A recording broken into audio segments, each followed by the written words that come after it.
And it says we are perfect streaming, but I still can't hear my guest. Okay.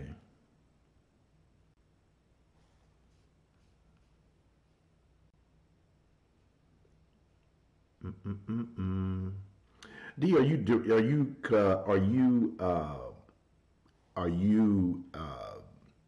on a wireless device, or are you plugged into your computer?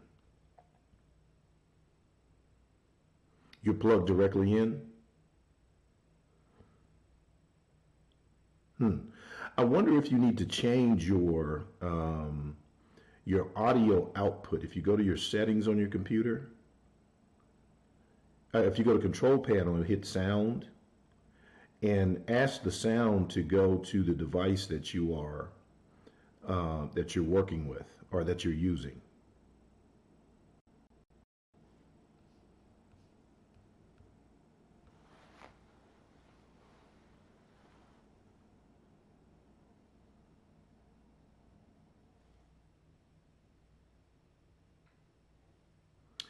So if you go if you go to the control panel on your phone, there will be an option there for sound, and the sound, it will give you an option to put your sound in a specific device, either to the computer audio or to your headset or whatever other device you may have connected to the computer.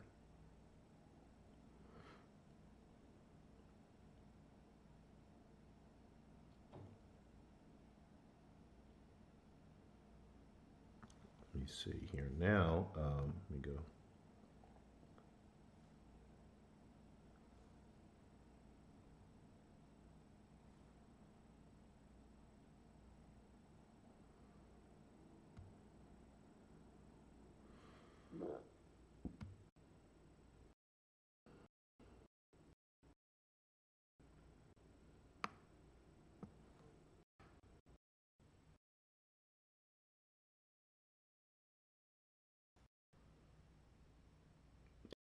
Hear me, right? You can still hear me? Okay, so you can still hear me? Give me a thumbs up if you can. Okay, great. All right, good. All right. Okay. I can see you just fine. I just can't hear you. Let me see. Let me see if I got it. D,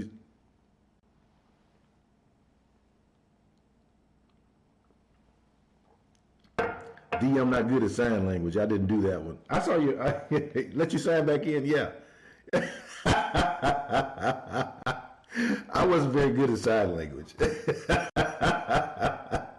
This is fun. So you're gonna call me? Is that what you're saying? You can call me if you want to, and we can talk, huh?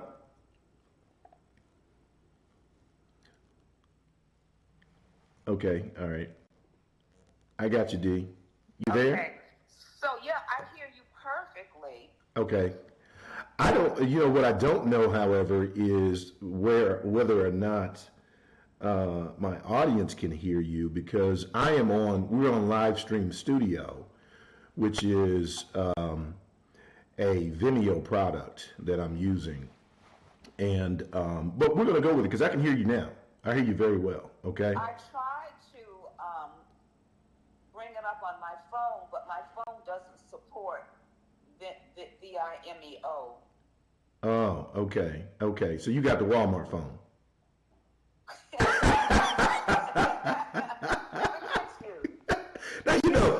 Now when you're hanging with Dr. Cooper, you know everything is fair. You need to get a goddamn phone. That damn Walmart phone is not going to get. I need to be a surgeon. That's what I. Oh, no. You don't need to be a surgeon. We need you right where you are right now. So I'm going to just say welcome to all of our guests. And I don't know who's out there because I'm actually on Live Stream Studio, but I sent this link out to folks on Facebook, LinkedIn, and wherever. And so just a little bit about what we're doing, Dee, and about hanging with Dr. Cooper. You know, this is something I did a few years ago, and I got away from it. I'm not a technical person when it has to do with electronics and internet technology and all that stuff. But when it comes to surgery, of course, I'm very technical. All right, that's what I do. That's how I make my living. I really thought, you know, after this whole COVID thing, it was really time for us to sort of re-engage. And one of the things that I've always recognized as a physician is that, you know, people want to talk to doctors, and we don't talk. We want to sit behind, you know, white coat and starched, you know, whatever, looking very generic and things like that. But COVID really kind of has taken this thing to a whole different level. And so I really, you know, and one of the things I love to do is talk. I could talk all day about just about anything.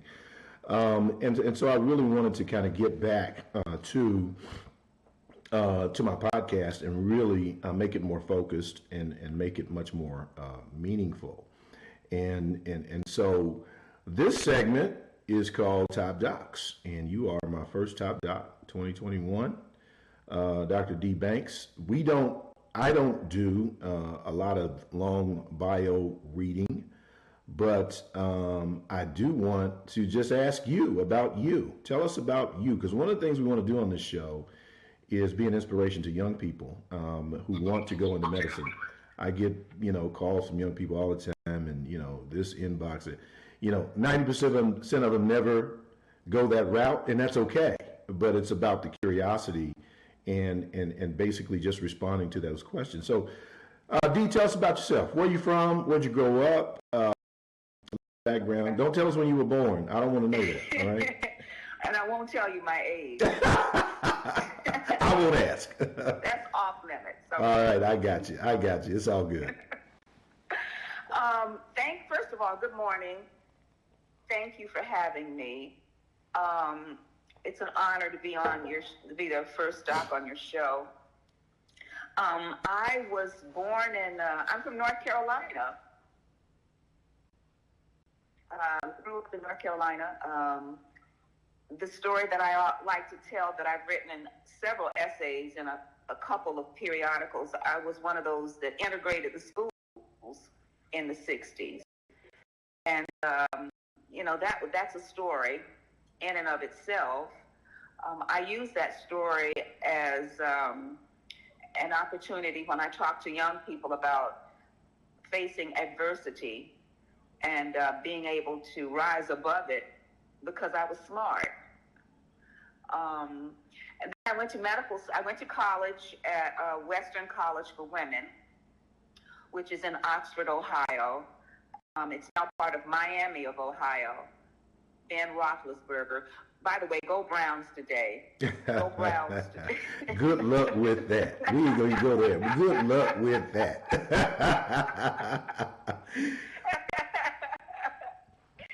Anyway, we can hope.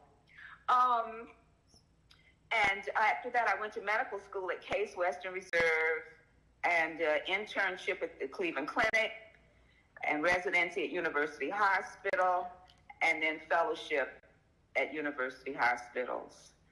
It's been a very interesting road. Why did I go into infectious diseases? Why did you go into medicine first, Dee? Why did you go into medicine? Yeah. So I went into medicine. Well, both my parents my mother was a mathematician and my father was a scientist. They both taught school. So I guess that sort of was in my DNA. But I had an uncle who served in World War II. And when he came back to the United States, he wanted to go to medical school, and he was not allowed to go. I mean, he couldn't get in. And he ended up going to school in Belgium.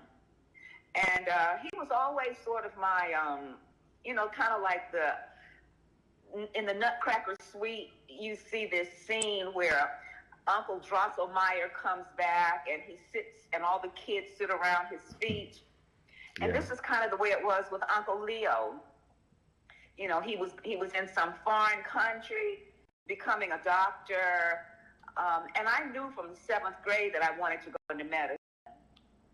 And I don't know why. I can't say it's because I wanted to help people. I mean, that wasn't it. I mean, it was just, I was really into the sciences.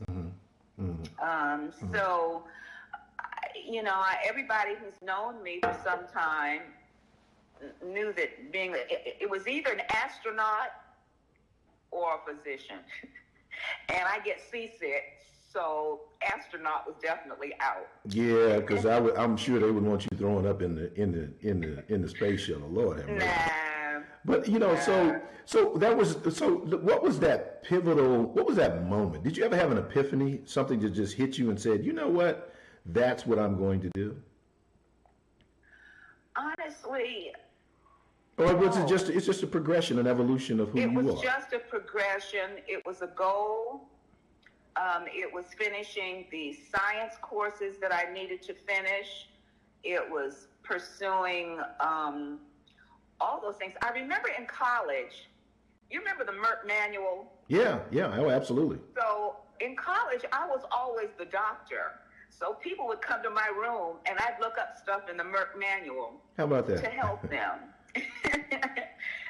So there was not an epiphany.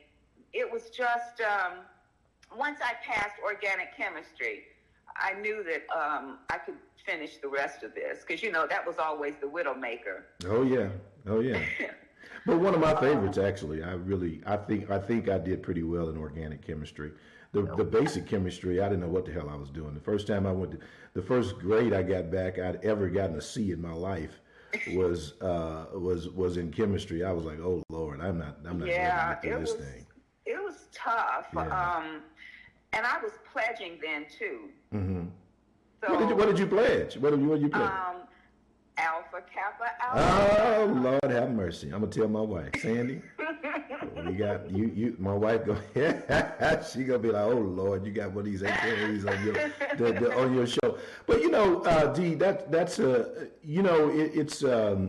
it's very interesting because I think most of us had it was an evolutionary process. You said some things that I always tell people which is I was very good in sciences. I was very interested in biology and dissecting the dissection lab and stuff. Even in my high school, we got to dissect earthworms and all kinds of stuff, and that was very, very important. Talk a little bit about the social aspects of going into medicine. You went to school, in the 60s. I mean, it was a very 70s, turbulent 70s. Yeah, but you grew up. I mean, you were born in the 60s. So. But that was a turbulent time even in the 70s for an African American female wanting to go into medicine. There were at Case, which really tried to do the diversity thing. Case was interesting. It had a one-man admissions committee, Jack Coy. Okay. So it was either thumbs up or thumbs down appearing before him. And so in my class, there were 10 African Americans, 3 African American women, and the rest men. And then there were 10 women in my class out of 110. So I've always quickly made friends with the guys. So I hooked up with my male friends, and we're still great friends today. So I was never a girly girl. Okay. And people would say, well, was it tough? I'll have to tell you that those of us that went into medicine at that time, we weren't necessarily encouraged. I remember the mentor that was assigned to me told me that I'd never finish medical school. Wow. Because he didn't think that my grades were good enough. Wow. That was Dr. Lester Krampus. And the interesting thing is you remember him. You remember him because that negativity, Absolutely. I'm sure, fueled your fire. Yeah. He was chairman of the Department of Microbiology, and he said to me, he didn't even sugarcoat it. He goes, well, I'm glad that you're here. No, he didn't say I'm glad that you're here. He just said, you won't finish because your grades aren't good enough. And if that was not motivation enough, because I knew I had gone through the fire. You know, if you're going to high school and you're called the N-word every day, and people wouldn't sit next to you in high school, and you suffered all that humiliation, this is a piece of cake. Yeah, yeah, yeah. So, you know, it's interesting. I had one of those moments when I was in high school, you know, and growing up in Haytime, Missouri. And it was a very subtle thing. It was very, very subtle. And it's important for us to talk about this. You know, in this so-called racial reckoning, hell, we've been recognizing race all our lives. But I will tell you that it was 10th grade, and I'll never forget. I mean, we were American history, and it was actually one of our football coaches. His name was Kevin Collier. And the people on here who are listening to this and know that were in school with me back in those days knows Coach Collier, great, nice guy. And I don't think it was meant to be negative, but it was. And so we were going around the room. And I can say it today. I wouldn't have said it back then, but everybody knows I was the smartest damn one in the room, and including him. No doubt. And I feel blessed to you know, that was just a fact. It was just the way it was. But he's going around the room asking people what they wanted to do, and he came to me, and I said, well, you know, I want to be a doctor. I want to go into medicine. And all the comments out of his mouth were not, no, you can't do it, but they were tangentially negative comments. Oh, you know, it takes a long time. Oh, you got to study. Oh, it costs a lot of money. You know, it was just sort of these little innuendos. But let me tell you something, I never forgot that. And it's interesting because you just pointed out the negative. You probably had 1,000 other positive people around you saying you can do this. But guess what you remembered? You remembered that one person who tried to, you know, suck the wind out of your sail. And that was the one who fueled your fire. So sometimes I really think, as much as I want to get rid of those folks, D, I think they're here for a reason, because they piss us off so much that we say, you know what, I'm going to prove you wrong. And I don't know where Kevin Collier is today. I really don't even care. I love him the same. I mean, it's not, you know, I don't carry that. But I do recall that as being a very, very pivotal moment. And there were others throughout my entire career. So talk about infectious diseases. So you're an infectious disease expert. Tell us what that is and how you went through all of that training, and now you want to, you know, fight gonorrhea and bugs and HIV and all kinds of stuff. So tell us about that. Well, let's roll back a little bit. Why did I go into infectious diseases? Like I said, I thought the smartest people in the hospital were IG people. They were fun. You have to know a little bit about every subspecialty. It was like being a Sherlock Holmes. And my first introduction on my fellowship, my first mentor, Dr. Dick Graham, we spent the first half hour talking about the Muppets. And he introduced me to Miss Piggy and Kermit the Frog and all of them. And I'm like, okay, this is nice. This is really pretty good. But somebody came up to me when I started my fellowship, and they said, you know, I don't know why you're going into ID. It was a relatively young subspecialty. Everybody knows how to use ampicillin and penicillin. You won't have a job. And I said, well, I enjoy it. It's like having Sherlock Holmes when somebody has a fever. So infectious diseases encompasses, I like to say, anything that you can pass on to somebody, communicable, whatever, you know, respiratory, GI, sexually transmitted, and also those infections that you acquire because your immune system may be down. Today, I would say overwhelmingly, it's diabetic infections, because diabetes is in epidemic proportions in this country. And so pneumonia, kidney, urinary tract infections, you know, all of those kinds of things I'm not a pediatric infectious disease specialist, so I don't see a lot of those things that happen in children. And I need to say this, I don't see a lot of those communicable diseases because we wipe them out with vaccination. Mm-hmm. So back in the day, we used to see a bacteria called Haemophilus influenza. Yeah. We don't see that anymore. Yeah, that's interesting. You're right. We used to see adults with chicken pox. I say today that the young residents in the emergency room wouldn't know chicken pox if it coming through the door.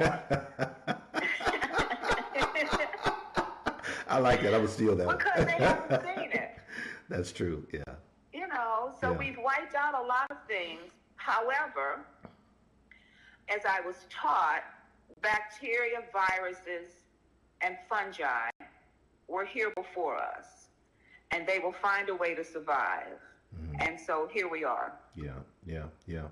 So, COVID is dominating everything. And when I decided I was going to sort of relaunch this podcast, I had a whole list of things that I wanted to get into, but clearly it became very obvious to me very early that the most important thing to people is COVID, in particular now the COVID vaccine. We're going to get into that a little bit, but tell us about COVID. Where the hell did this thing come from, D?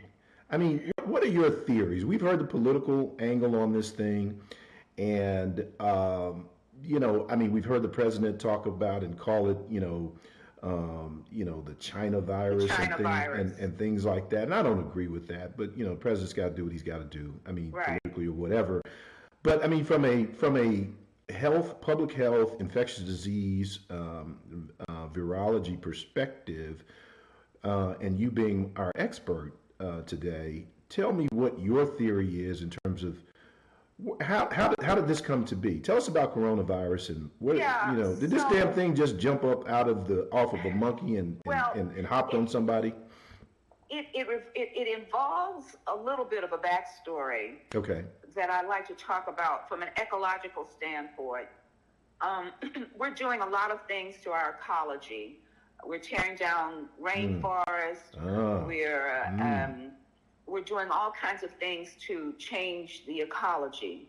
Interesting. And so what we have animals where viruses and bacteria live in a symbiotic relationship with these animals, meaning they're in them, they don't cause any problems.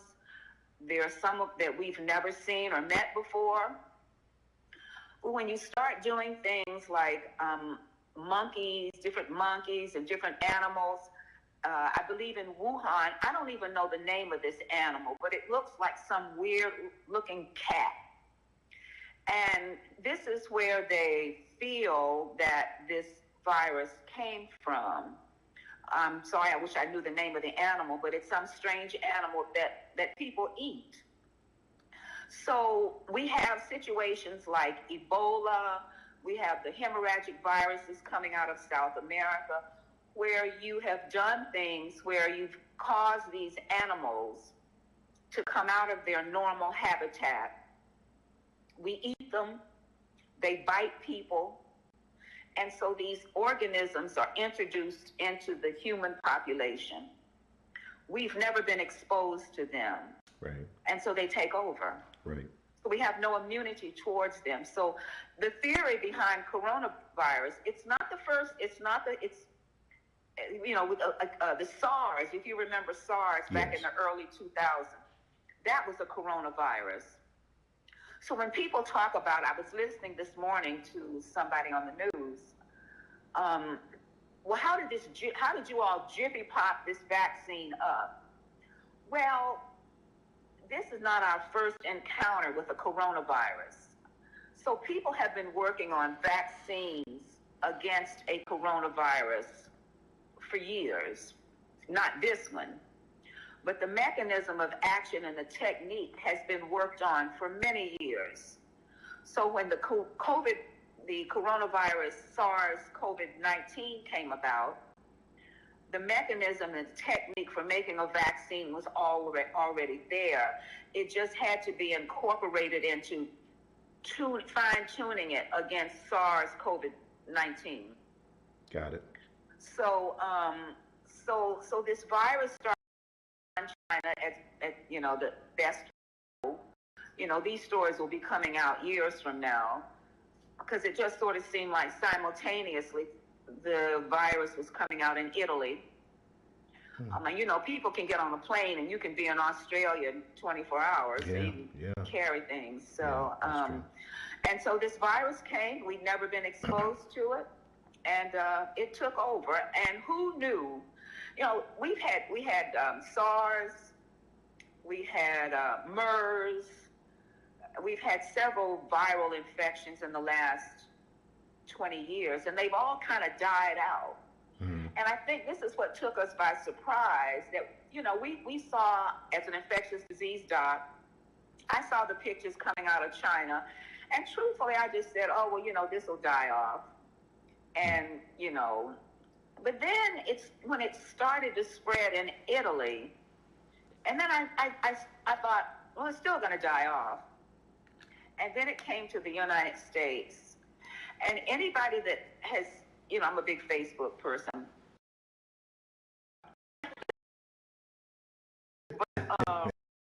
But I have said for a long time, when I started to study the spread, that this virus was not spread by droplet. It had to be airborne. Because the infectivity rate, if you look at it, there are not that many people could be around somebody who was around somebody who was around somebody who was around somebody. It had to be in the air. And, there was that interview that Bob Woodward did with our president, who was talking about airborne. Yeah. Well, he didn't just make that up. Somebody told him that too. That's correct. Yeah. And that's why when I hear the president say things, I'm like, well, you all know that the president knows things, as erratic sometimes as he could be. Yeah, but he's heard and knows things that you and I will probably perhaps never know. And it was an important comment for him to make, because even Dr. Fauci was not asking for everyone to wear a mask. Yeah. And he was not advocating that this was an airborne infection. Right. Because I'll never forget, there was, you talk about, we're being led by an 80-year-old infectious disease specialist these days. And I'll never forget, about 15 years ago, I was at a conference with Dr. John Bartlett, one of my mentors from Johns Hopkins, one of the grand old men of infectious diseases. And, ID people we're not afraid of anything, because if we were, we wouldn't be able to work. He got up and said, he was talking about the H1N1 virus. And he was saying that if these type of respiratory viruses become airborne, we're looking at a pandemic. And he said, this is the only infectious disease that has ever scared me. And when I heard about this coronavirus, it was exactly what Dr. Bartlett was talking about. Now I see why he was scared. Yeah. We're up to how many? 20 million people now? Yeah, I think we've surpassed 20 million in the U.S. and I think worldwide we're certainly over 80 million now, I think. So here we are. Yeah. Dee, let me clarify one thing you said. You kind of separated droplet from airborne. So is there a difference, or let's talk a little bit about that, because I had a young man the other day ask me, how is it? Yeah, go ahead. More, okay. That's the 6 feet theory, is that droplet is you can spread it to someone by sneezing, coughing. Hell, just talking. I spit when I talk. I mean, don't get too damn close to me, because I'm gonna spit on you. Right. It typically doesn't last in the air that long. Okay. And you typically can't spread it much beyond 6 feet. That was the 6 feet. That's the droplet thing you're talking about. Right. Right. So, but airborne, it hangs. Okay. Like measles is one of the most infectious disease was that we had, we wiped that out with the vaccine. Right. So that's the difference. Okay. And it's way more infectious. And it was a long time before people started to admit that this was an airborne infection. Okay. And truthfully, I think if people had, like old ID docs like myself, if people had listened to us. You're not old, D, by the way. Stop that. But I remember the polio epidemic. My mentors were those great. The dean of my medical school won the Nobel Prize for being able to grow polio and tissue culture so that we could develop the vaccine. Right. So this is not our first rodeo, and this is why we're being led by an 80-year-old infectious disease specialist, because the principles and practices of infectious diseases go back to tuberculosis and all these other diseases. Understood. So just go ahead. I'm sorry. Go ahead. No, I'm just sad that the acceptance for airborne wasn't sooner. We might have been able to prevent some infections, I think. Got it. Okay, good. This is for my sponsors, which is only one. It's called Cooper and Company, my wife. You're you're hanging with Dr. Cooper. This is our first Sunday Health edition, and we are on with Top Doc D. Banks, infectious disease expert, talking about the COVID-19 virus. So, let's talk a little bit. This transition, D, into this more recent thing about, since we've been talking about ecology and evolution, and sort of the natural history of viruses. Talk a little bit about these other strains that we're hearing about. So, viruses always mutate. That's just the natural order of things. It's just like bacteria. They will always find a way to be smarter. They'll always find a way to survive. So in the United Kingdom, about a month ago, they found that there's a new variant with several mutations that is a lot more infectious. It does not appear to increase morbidity, mortality, but everything is. This is January the 3rd, 2021. Tomorrow they'll come out saying that there's an increased morbidity, mortality. So everything that I say is as of 9:39 a.m. Understood. Today. Right. I get it. And then now we found out that it's in the United States, and I think it's in Canada. Well, there's no shock here. Some of these people apparently have not traveled. I don't know how they got it. And I see all the Facebook experts talking all this stuff about how people got it. We don't know. I just think right now we need to get people vaccinated, because it appears that the vaccines, at least Moderna and Pfizer, cover this variant. Okay, good. That's good information, and we'll get into that. We'll get into that here a little bit deeper here in just a moment. So you mentioned the virus being a little bit. What is the virus doing to? More infectious, but not more deadly. What is the virus doing inside our body? Tell me a little bit about what is this virus actually doing. It's not like it's got a hammer and nail and a chisel and a jackhammer inside your body. What is it actually doing to the body that is creating these issues? Yeah, it's just an absolute monster. I'm a huge Harry Potter fan. This is Lord Voldemort times 25. Oh wow! It appears to affect almost every organ system, primarily the lungs. It gets in through the respiratory tract, thus wearing the masks. And it sets up and causes a huge inflammatory reaction in the lungs, creates the disease state in the lungs with all the inflammation. So the bottom line, you can't breathe. I've seen some autopsy photos of lungs of people who've had COVID, and there's this thick mucus type stuff that, it essentially lends itself to not getting oxygen through. Kind of like Dr. Coop, you're familiar with adult respiratory distress syndrome. Sure. In the hospital, when people can't breathe and you have to put them on ventilators, intubate them, and this is what this is. But not only is it affecting the lungs, the kidneys, the brain, the neurological system, the heart. It's causing a intense clotting situation where we're finding that people are clotting off their toes. We have something called COVID toes. And people are having strokes and those kinds of things. So it's just an absolute monster. Yeah. And we still don't know the full effect, because what we're finding is that people who had it are now long haulers. And so we still don't know the result of the diseases that they're going to have long term. Yeah.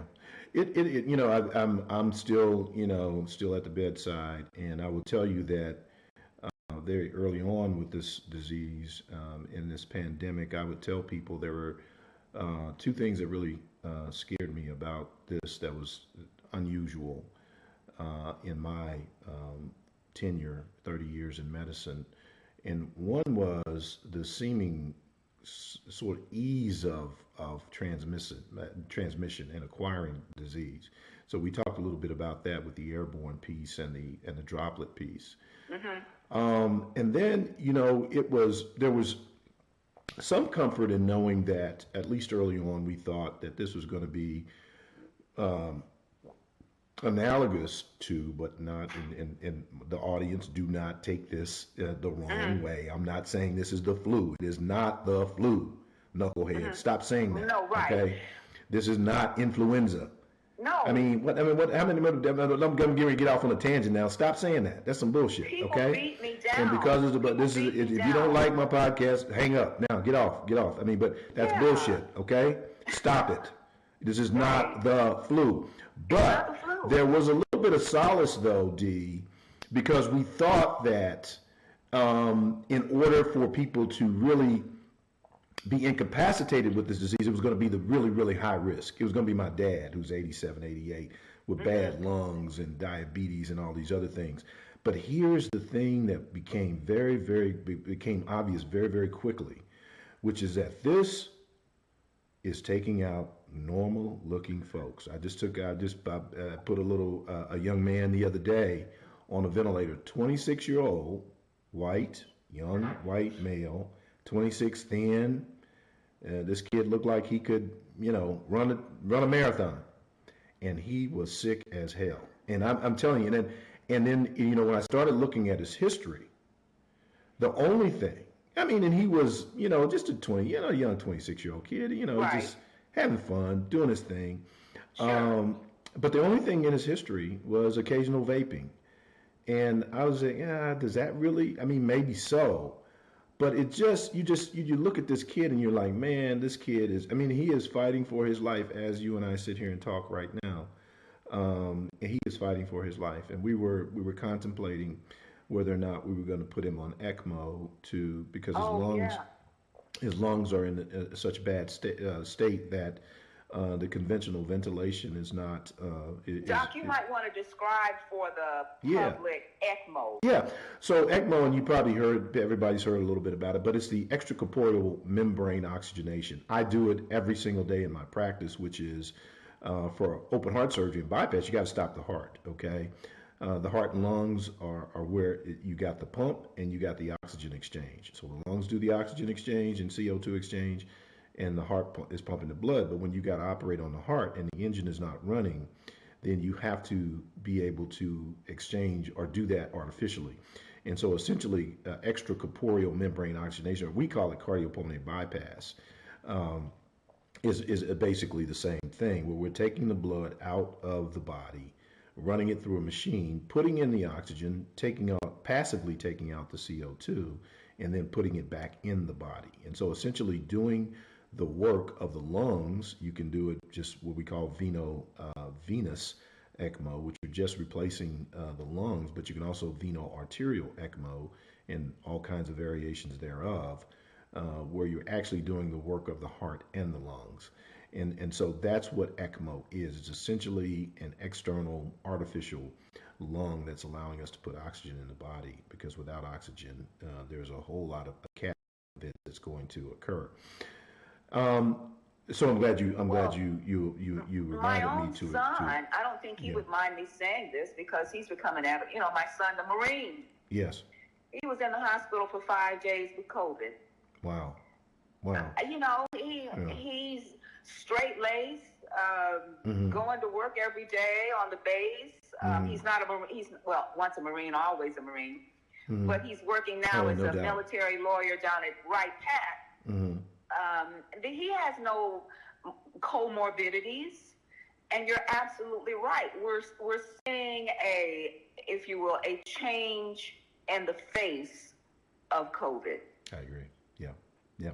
So let's talk a little bit about treatments. We saw the president come down with COVID, and he went in the hospital. We know that in addition to all the supportive measures, we talked about ECMO, oxygen, ventilators, and things like that. There are some treatments out there. We talked a little bit about the inflammatory response, and of course, we can give steroids for that, and then of course to try to settle that down in the body. And then we have remdesivir, and now we have the plasma and the antibody that can be given to someone with COVID. So let's talk a little bit about the treatments from a medicinal perspective. And get your thoughts on that. We've come a long way. We find ourselves talking about the old days of COVID. That was a year ago. Wow. You're right. You're right. The old days. Yeah, that's true. Yeah. That's the old days. We didn't know what we were doing. We were getting a lot of our reports about how to treat this disease from China, from Italy, and any place that we could get any information about treating this disease. And early on, people heard about this drug, hydroxychloroquine, which was a drug that we used for arthritic diseases.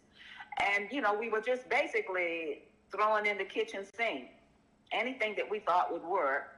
And then I guess about May, we started to get more reports that just the old steroid, dexamethasone, the old steroid. We're running around looking for all these drugs.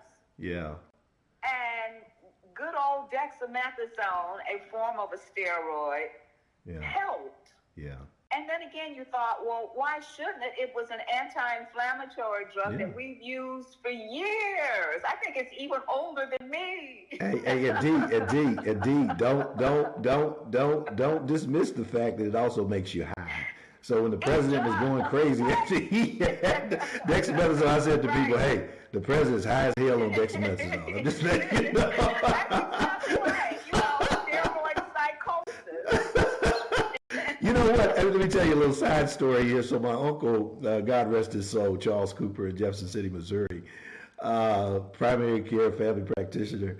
And I got the opportunity to go and do my family practice externship with him in Jefferson City when I was in medical school.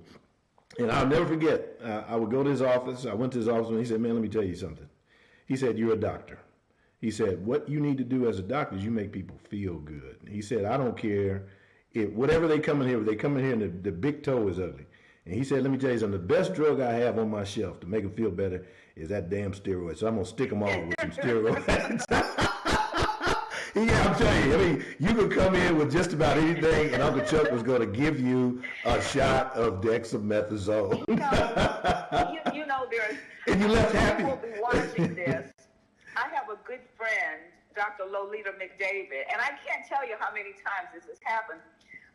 We went to was at a party at her house, and her husband was sitting there, the typical sitting on a little thing with his big toe inflamed because of gout.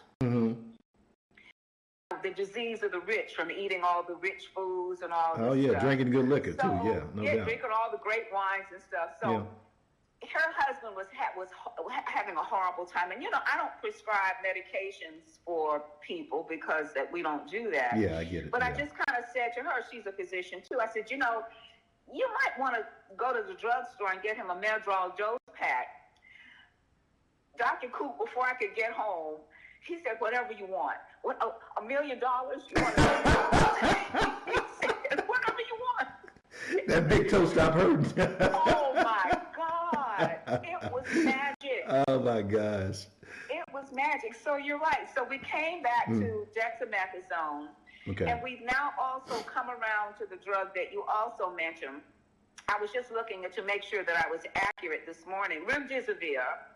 And there's a new New England Journal of Medicine article that just came out hot off the press that does show that remdesivir certainly decreases the length of stay in the hospital, may have some effect on morbidity and mortality. It's that combination is what we're using now. There's some other drugs. What about the convalescent plasma? Convalescent plasma? Yes, convalescent plasma. And I have a friend in New York, Dr. Lisa Ann Porosky, who's chairman of the Department of Infectious Diseases at Einstein, Montefiore. She's doing a lot of work now with convalescent plasma. Convalescent plasma is basically blood products that we get from people who have been recently infected with COVID. And she feels, based on her research, that the earlier you use it, the better. Okay. I think what has happened, and again, our treatment has evolved. It's kind of like we were in HIV. I'll give that for an example. In HIV, we kind of waited late to treat people. We said, well, we'll wait till their T cell count drops, wait till it gets below 200, whatever. We found out that was too late. Yeah. We hit hard now, hit early with HIV. And we're starting now to do more hit hard, hit early with COVID. And the convalescent plasma hasn't caught on to with everyone because I don't think right now there are huge papers to support it being put in like the Infectious Disease Society of America guidelines as this is your top treatment. But I think more people are starting to look at that. So we have that. And then we have the monoclonal antibody that the president got. Now, we've had a couple of allergic reactions with that drug. But it is being looked at, being used. People have found some efficacy in using it. And then there's another drug called tocilizumab. Those drugs that end in MAB, the monoclonal, monoclonal antibody. They're all monoclonal antibodies, simple, yes. And again, there's plus minus use with respect to that drug. But I think our main drugs right now are dexamethasone 1, 2, and 3, and remdesivir. Got it. So for the audience, because we want to just to be clear and to educate is, so you have the steroid, which is an anti-inflammatory, and for people to think about that in terms of just anything you can take but it's going to reduce inflammation because what the virus is doing is creating an intense inflammatory response, particularly in the lungs and the basement membrane, the alveoli of the lungs. Then we have remdesivir, which is actually directly targeting the virus itself. Okay, it's an antiviral. Okay, we have the monoclonal antibody. Okay, which is a man-made drug that is an antibody against. I'm assuming that monoclonal antibody is against the spike protein because that seems to be. Yes, that's exactly right, Doc. And then we have convalescent plasma. And that's for people who are convalescing, getting over COVID, giving their blood, taking their blood, and giving it to a person with, or not their blood, but the blood components, the antibody components of their blood. It's like what we call passive immunization. Right. So you basically, back in the day, I remember when we would go to Europe way back in the day, they want to give you a gamma globulin shot. Remember those shots? Yeah. Oh yeah. That absolutely. was a type of passive immunization. Right. You haven't had it, but we're going to give you the antibodies anyway. Exactly. Got it. Okay. So now you're giving with the convalescent plasma that's chock full of antibodies. Got it. Understood. To again go up against this monster. Got it. Now, one of the things I've heard my good friend Dr. Millard Collier, who is here in the I metro. know him. You know Millard. Yeah, you know Millard's good guy, great guy, and he has been on the front lines, certainly in his primary care practice here in Atlanta. And Millard, well, Coop, at the end of the day, I got to take care of people. Like I told you about my Uncle Chuck. Hey, you got to give them something. I mean, these people are coming in. So Millard is hitting people, or he was telling me very early on, he's hitting, you got to do the antihistamines. You got to do the things that make, because this is a monster. I mean, folks are sniffling, sneezing, they can't breathe, they're coughing. So he's hit them with the cocktail of things that are treating those symptoms. But he was really, really heavy early on in emphasizing to us, other healthcare practitioners, that COVID is one thing, but it's that bacterial pneumonia that people get behind it. It's like you can't clear your secretions, so they're getting pneumonia. And so, because we heard some things about Z-Pak and azithromycin, early on having some impact, but he was like, man, it's just treating that secondary pneumonia. Talk a little bit about that, He is absolutely right. Yeah. So the immune system, having been attacked and affected by COVID, is shot essentially and lends itself to a person acquiring what we call a secondary pneumonia, a secondary respiratory infection. Okay. And I will tell you that part of our cocktail, in addition to, now I can't say we do it 100% of the time, but a lot, in addition to dexamethasone, remdesivir, we will add a drug called Rocephin, and we'll add either levaquin or zithromax to attack some of those atypical organisms. Okay. So as Dr. Collier said, and you said, we want to envelop and try to prevent, as he says, the sequelae of what happens to the lungs. Yeah. And he's absolutely right. We do hit that. I have to tell you this is a little aside. My mother is in her 104th year. Lord have mercy. Oh, God willing, October the 7th, she'll be 104. Wow. And she's still a pistol. So I was asking her, and in my business, by the way, and I asked her, I said, Mom, do you remember the Spanish flu, the pandemic? Because she was born in 1917, and she says, well, I was only a year old, so no, I don't remember it. But what I do remember is listening to my mother say that the doctors that went in and out of those houses that drank alcohol were the ones that lived. I said, well, cheers. Have a drink. She's asking me, are you drinking your hot toddies? Well, let me tell you something. If your mother's 104 years old and she's recommending hot toddy, I say drink it. I mean, damn, whatever she's doing, it's clearly working. So we talked a little bit about treatment. Now let's come to the epicenter of the COVID thing right now, which is the vaccine. I had a good friend on LinkedIn. One of the questions that I got, I asked people to send me questions, and I can't see those now for those of you who are listening. I had a little technical challenge here, and my other phone is down, and then I'm having to talk to Dee on my cell phone. But we're coming through. I hope we're coming through. Yeah. So here's the question, Dee. The vaccine, and one of the questions was, how long is the immunity? Is this something we're going to have to get popped every year or every other year? We don't know yet, but I mean, so right now, what do we know in terms of the length of time that immunity is going to be conferred? Go ahead. We don't know anything. Okay. The problem is that everybody needs to remember that these two vaccines, at least the ones that we have out now, were released under what we call EUA, Emergency Use Authorization. So let me give you an example. The shingles vaccine we had at least 3 years to look at clinical trials and measure immunity and how long was it going to last and this, that, and the other. We don't have this kind. We didn't have the luxury of having this. As soon as they found out that these vaccines, Moderna and Pfizer, had upwards of 95% efficacy, we needed to roll with it.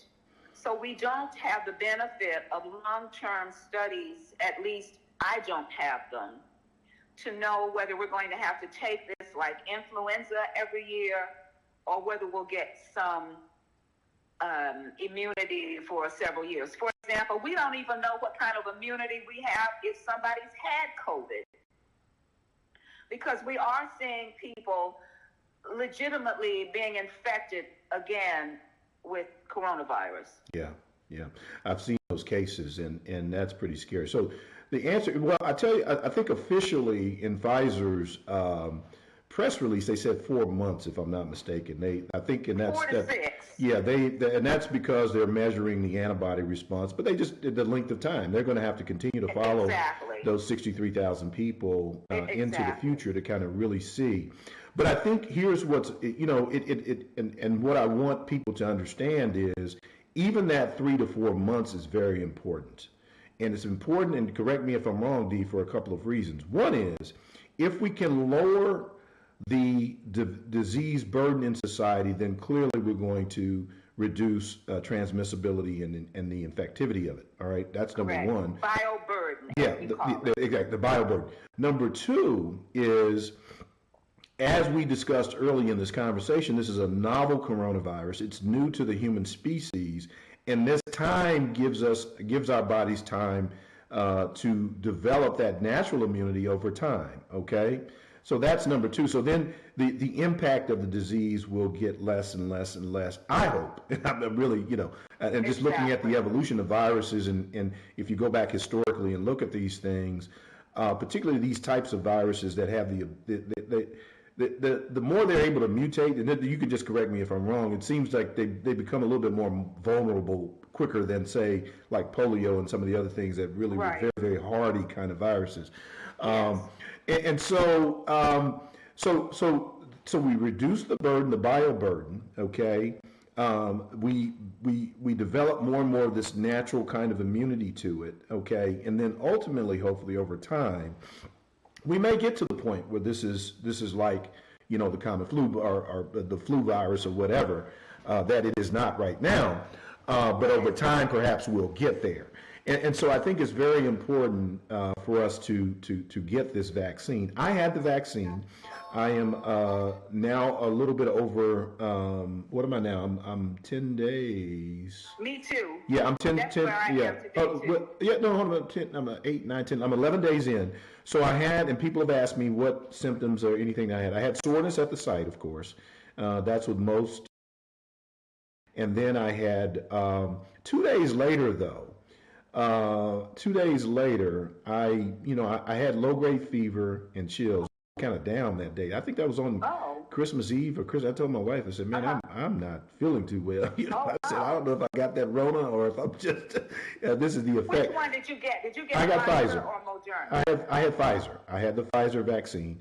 And, but then the next day I was fine. I mean, and that was it. And so, we've gotten a lot of I get a lot of questions about, how did it affect you? And, and then I had a wonderful young lady, childhood friend who, her dad's very sick and has had, getting aging kind of problems with heart failure and things like that, and very concerned about it, and sent me an article yesterday about 2 people who died after the vaccine.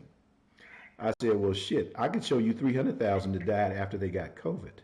So let's keep it all in perspective. I mean, so, 2 versus 300,000, I think I'll take my chances, okay? I think I will. So we want perfect, but we can't get perfect. So talk a little bit, Dee, about how, this is a new technique, this whole mRNA, and people are concerned about altering DNA and mRNA and all these other things. Give us a little lesson on that. So, a lot of other viruses heretofore have been taking a little bit of a virus or bacteria or what have you, and killing it, inactivating it, making it less active, and injecting it into you so that you build up an immune response. This one is different because we're taking what's called messenger RNA, a little protein. We're wrapping it up in a lipid envelope, and we're injecting it in, and so it falsely causes the body to recognize it as a coronavirus, and then it will produce these proteins, these spike proteins, and then the body will start to develop immunity against it. So that when the body is now introduced with real coronavirus, those antibodies have already been formed by this fake messenger RNA wrapped into a lipid that we cause the body to develop this spike protein so that our own body will develop antibodies against it. And so that's how it works. And so in terms of, altering our genetics, there's no evidence to support that. All you can say in science right now is that there's no evidence to support any of that. Got it. I would venture to say one of the reasons that I liked it, that when you get over the age of 65, I was a child prodigy. When you get over the age of 65, I got that. I heard that. I personally get a little worried about taking live virus vaccines, just like the old Shingrix, the old herpes zoster vaccine was a type of live virus vaccine. This one is not. Mm-hmm. And so for me, it's a little safer. And so now you have a vaccine, these two messenger RNA vaccines that would lend themselves to not make people sick like people used to be afraid of taking, those vaccines that had the viral particle in it. Right. Mm-hmm. The theory is that it's safer. Mm-hmm. And we need, like anything else, I was on the FDA for 3 years. And, when you bring a drug to clinical trials, all to the FDA, all from clinical 3 trials, all you need is for this one, for Moderna and Pfizer, it was around 40,000 people. So the FDA approved both of these vaccines with clinical trials of upwards around 40,000 people. Quite naturally, when you roll it happens the same thing in your profession with drugs, my profession with antibiotics. When you go from 44,000 to 2 million, people are going to have some reaction to something. Right. I mean, people have reactions to air. Right. I'm not trying to be flip or glib or anything like that, but people are going to have some reaction. Yeah.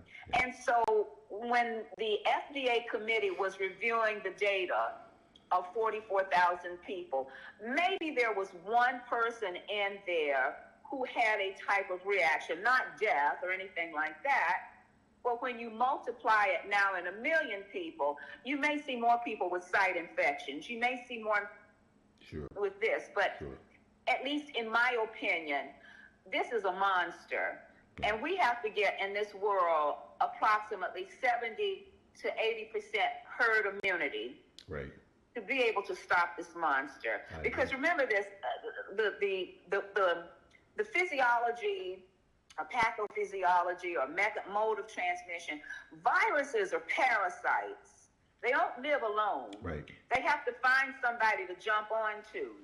Right. So if they're going from this corner to that corner and that corner, and they can't find anybody to attack because we all have antibodies now, it'll leave us. Yeah. And that's what we're trying to achieve. Right. You touched on something in terms of the numbers and the burden.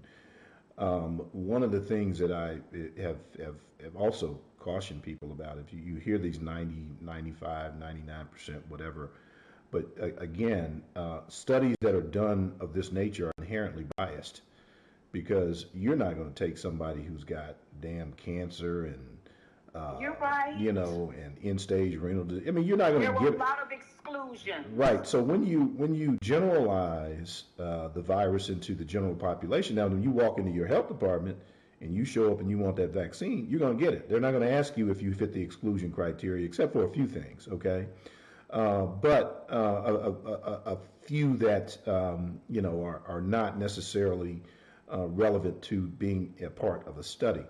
But even so, even if we see long term that the efficacy is 70 to 80%, we're in the ballpark. I mean, we're good. Yeah, because only We're good. influenza is only around 70-75%. Exactly, and we would be good. We'd be lucky to get 50 to 60% of the flu shot. Sure. And I'm gonna reveal a little personal something. I've been with my wife for 30 years. I didn't know my wife, Sandy. You can get on her, D, when you talk to her again. Sandy has never had the flu vaccine.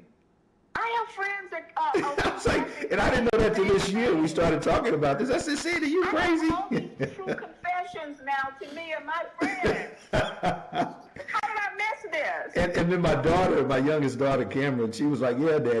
I always say we're on our way to get our flu, but she said we would never make it. I was like, something would always come up. I was like, what? So I'm the only one in there. She's like, well, you're the one that's at highest risk. You're the one going to the hospital every day. I said, yeah, you're right about that. Well, Dee, this has been a great conversation. I think we went through a lot of stuff. It's been over an hour. So, Dee, what makes you a top doc? When you asked me that question earlier, I never considered myself a top doc, but I guess I would have to say this is a little easy right now. In 2019, I had the pleasure and privilege of being awarded the Watanabe-Corn Clinician of the Year from the Infectious Disease Society of America. This is in 2019. And that's the top doc. I mean, that's the Academy Award. I love it. And you know what I read about that? I read also that 75% of your time has to be in clinical practice. So you're not just an egghead sitting somewhere in a laboratory trying to tell people how to practice medicine. You practice medicine. Yes. And that's extremely, extremely important. So thank you. So what greater compliment to get an award from your peers? Many of them don't even know me. Yeah. So I guess that's the pinnacle of my career. I love that. What would your patients say about you? I'm an advocate. Mm-hmm. I am a fierce advocate. Mm-hmm. Don't come between me and my patients, because you will have Darth Vader. I'm sure probably a few other adjectives and metaphors as well. Let me ask you. Teach me something. Tell me something I don't know, Dr. D. About medicine, about anything, me, or anything about you, medicine, life, whatever. Tell us something.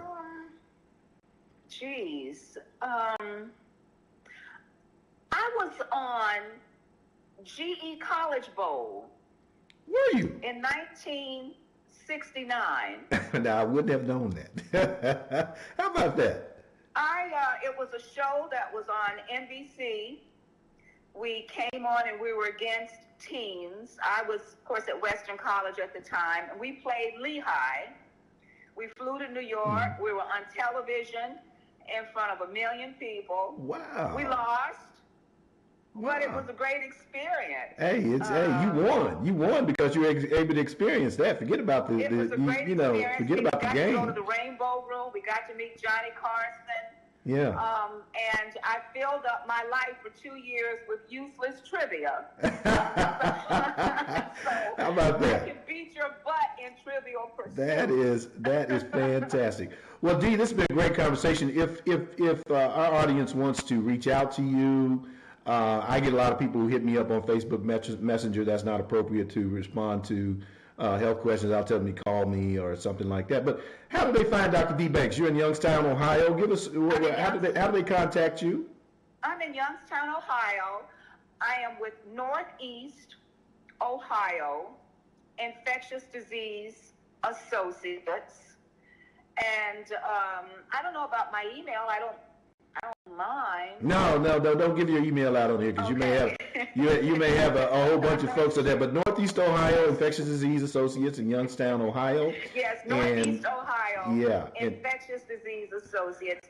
And I like to think of myself, at least right now during this vaccine rollout, that I'm a trusted messenger. yes, There was an article, I sent it to you, that just came out in the New York Times 2 days ago, quoting me about the mistrust of the vaccine and the African American community, Black and yes, brown community. So yes. I'm available to Zoom, talk, whatever.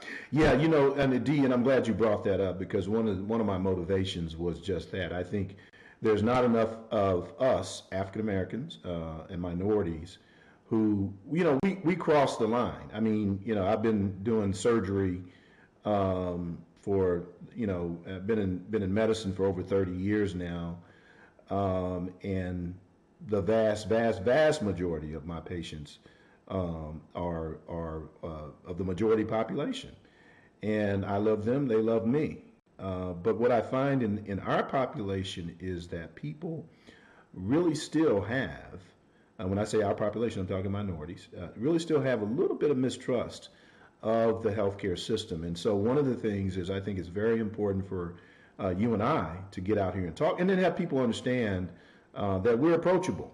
I don't have on a white coat. I'm not starched up. Right. I got my ascot on. I'm looking kind of fly here this morning. My buddy had me laughing like crazy. He said, "Coop, you look like your emoji." It's just going on and on. You look like your emoji. I was like, well, I guess since you say it, I guess I do. So, but I think it's important for us to, and not just African American and minority, Hispanic, and other physicians, but all physicians, to break down that barrier. Guys, come out of the closet. Start talking to people. You're not Dr. So and so. You are you.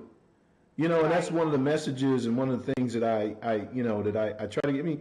I had this young man that a few years ago. I went home and was doing a talk at my church from back home in Haytime, Missouri, and the young man wanted to go to medicine. Very, very bright young man.